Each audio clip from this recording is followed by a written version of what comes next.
Folks, our final storyteller tonight lives in Cincinnati with his wife, his daughter, and his rabbit. Anything else you need to know? He'll tell you as part of his story. Please give it up for Micah Hornung. Hi. My wife is Japanese. She's from a suburb of Tokyo called Saitama City. You can think of Saitama City as the Jersey City of Japan. To Tokyo's New York City. It's about a 15-minute ride across the river by train, and you're in Tokyo.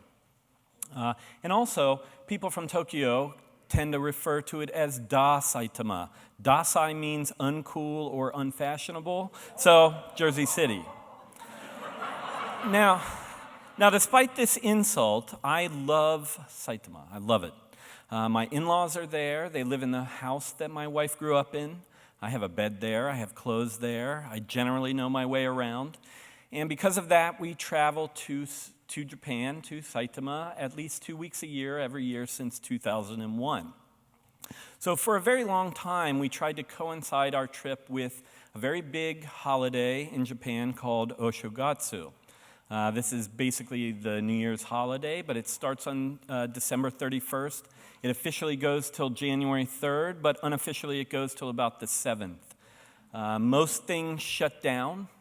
There's retail and some dining, but most businesses are shut so that people can spend time with family and friends, do some traveling. So the way we would work this out is that we would spend Christmas with my family in the States and then leave the day after Christmas and head to Japan for Oshogatsu. It worked out really, really well, and that's the way we generally did it, except this one time we left on Christmas Day. I only mention this because my family has a tradition of eating marbled rye on Christmas Eve, and I didn't know then, but I do know now. I have a pretty severe food sensitivity to rye. So what this generally means is that when I'm drinking a rye beer, within about 3 minutes, it'll feel like somebody kicked me in the ribs. And apparently, if I eat a bunch of marbled rye and then get on a 14-hour flight to Japan, I'm constipated for like roughly a week. This would normally have resolved itself on Christmas Day, but instead of running for the bathroom, I'm running for a plane, and then there's I'm not drinking as much as I should. There's increased pressure. I don't want to go to the bathroom on the plane. It's like totally the recipe for making bricks, and I'm doing that in my gastrointestinal system. All right, so we arrive in Japan, and we're there, and this is pre-holiday stuff, right? I mean, it's like dinner with friends, and then nothing's really moving, and then dinner with the family, and nothing's moving. And we're there, it's many days in, and we have a really big dinner coming up at my in-laws' favorite, very nice Chinese restaurant called Psycho of the Royal Pines. So, the Royal Pines is a very nice hotel in like the business central area of Saitama City. We meet everybody there, and it's on the top floor. We have a private room with a big window. It overlooks all of the city. It's just a wonderful setting, and the whole family is there. The way that my father-in-law would order food is that he will fill the table up, the entire table, with every kind of dish that anybody would want. Big lazy Susan, it's spinning around, and it's just a feeding frenzy, and dishes get kind of emptied, and he has a menu there to instantly pick out a new dish, and it fills the spot. Now, most of the time I don't really necessarily know what I'm eating. I mean, it's just sort of spinning around, and you take it and you eat it. But it's a big, great meal. At the end of it, we all had come through different means. My wife and I had taken a cab. My brother-in-law had brought his girlfriend and my wife's grandmother in the family car. Everybody had just met there. Now that we're about ready to leave, there isn't enough room for everybody to fit in the family car. I think really only one person can't go in the car. So that person can take a cab, or two of us, my wife and I, could take the cab, or it's about 45 minutes walk home.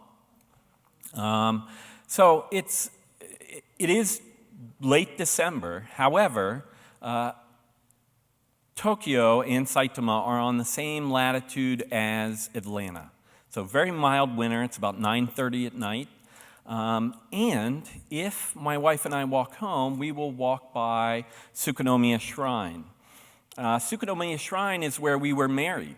So it's kind of like a romantic place that we can stop by at the end of the night, kind of top everything off. So we decide we're going to walk home. And everything's going great. We're walking home, we got chatting, very nice, cool evening. We're getting towards the shrine, getting very close to the shrine. The shrine exists in a place that you could call the point of no return. Okay, it's like equally as far from the hotel as it is from the house. Okay, so we're coming up to it, and I say to my wife, I have to pee real bad. She's like, it's fine. We're coming up on the shrine, you can pee at the shrine. Now, I should kind of describe a Japanese shrine. You can think of it like a park with religious buildings at it. There's no bathroom there. It's like bushes, trees, religious buildings. Nobody lives there. I mean, like the spirits of the town's ancestors, but like nobody that can yell at me for pissing in the bushes, right? I mean, it's just, nobody's there. But even with that being said, I don't want to be that guy that's like pissing in the bushes at the shrine. So I say, I don't really want to do that. She's like, it's no big deal. It's just, we'll find a bush, you'll do it. That's when I have to admit something to myself, and it is that this isn't really just pee, right?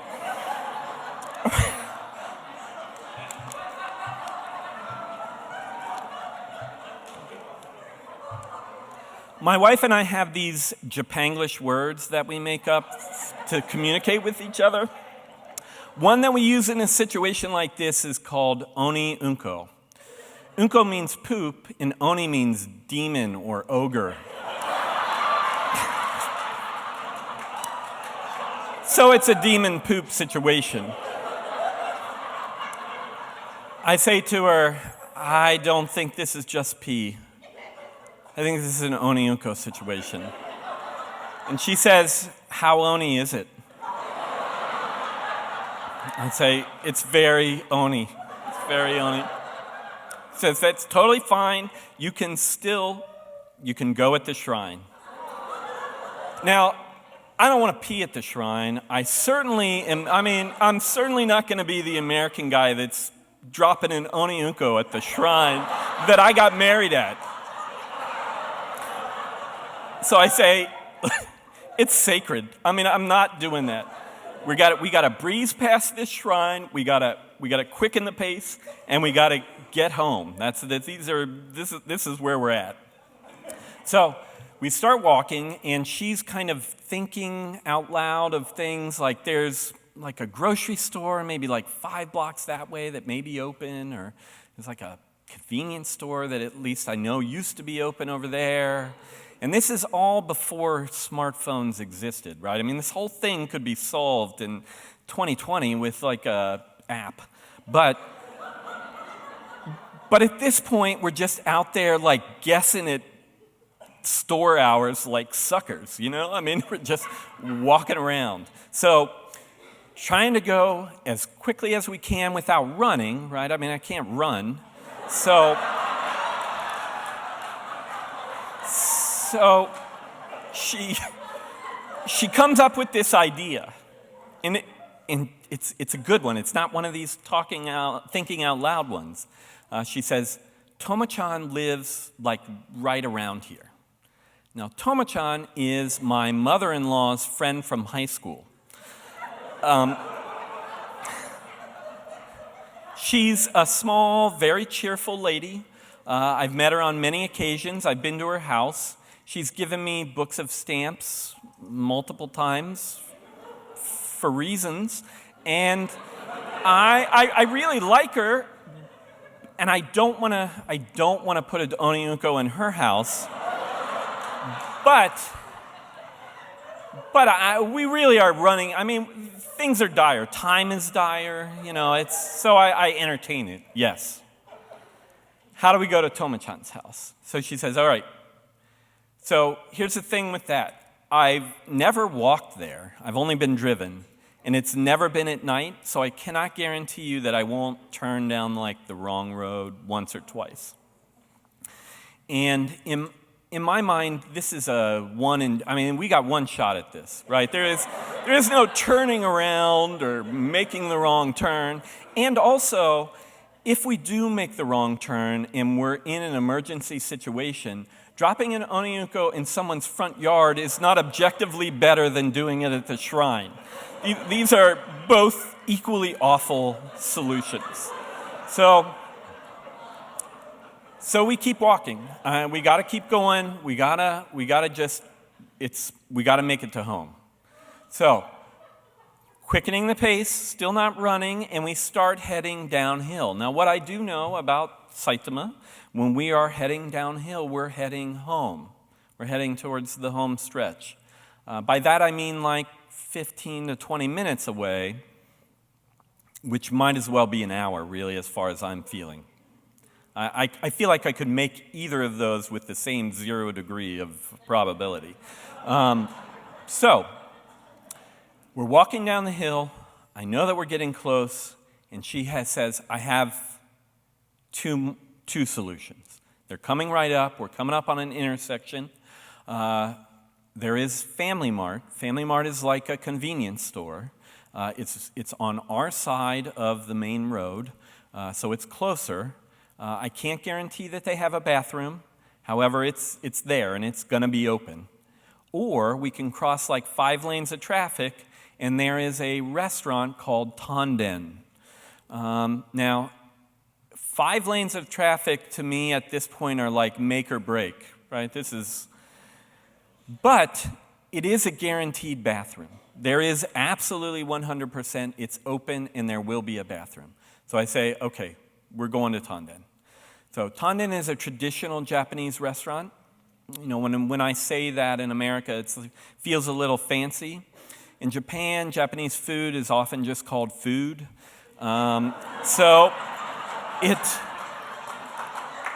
This particular restaurant is equal to Bob Evans, okay? It's the same kind of clientele, families, old people, same price point. So we do go, we make it across the traffic. That's not an issue. We go into Tonden. It's traditional when you go into any customer-facing business in Japan for them to greet you. Yashaimase is what they say. We come in, the hostess there greets us, yashaimase. My wife very curtly cuts her off. Where is the bathroom? She points straight back, and I take off like an arrow, straight back towards what I can see as a hallway that definitely has a bathroom in it. And as I'm doing that, another Tonden waitress pushes a busing cart directly in front of my path towards a booth. She's blocking me entirely. And I don't know what her perception of this moment was, but I can tell you that she saw a very sweaty-faced foreign man charging directly at her with this look of anguish on his face. And she yanks the cart back, Yashamasa! And I thread this kind of little needle, in there, and I'm straight back. I'm into the bathroom. This is an immaculate Japanese bathroom. It's dark hardwood. In Japanese stalls, there's no gaps between the door. There's no gaps underneath the stall. It's just these little chambers, hardwood chambers, about 6 of them. Just an immaculate bathroom. Not for long, but at this point, it's a great looking bathroom. Now, there's one more like Lady and the Tiger situation that's coming up here, which is that this being a traditional restaurant, there may be a squatter toilet here, and if I pick that, that's like another real bad situation here. I don't really know how this is resolving itself, so I got to pick right. I know that if you don't know what a squatter is, it looks like a urinal, but it's sitting on the floor, and so I know from experience that generally squatters are the first toilet or the last toilet if they're there at all. So I head for the center, open the door, and it's a Western toilet. And I go in, and I made it. I mean, I actually made this, and I'm going to spare you the details. I mean, you know what this is. I mean, it's like a week's worth of holiday food and fancy Chinese food coming out all at once. I mean, it's awful. I finish up. It's not short. I walk out feeling like a criminal. I see my wife is seated in the front of the restaurant. So I walk to her. She has 2 coffees. And as I sit down, she says, I had to order food. I didn't want them to think that we just came in here so you could stink up the bathroom. And I didn't just come in there to stink up the bathroom. I came to desecrate it for a generation. This was serious business. So our food comes. She eats it. I'm completely done with eating at this point for the night. And we still talk about this to this day. We refer to it as the Tondin Incident.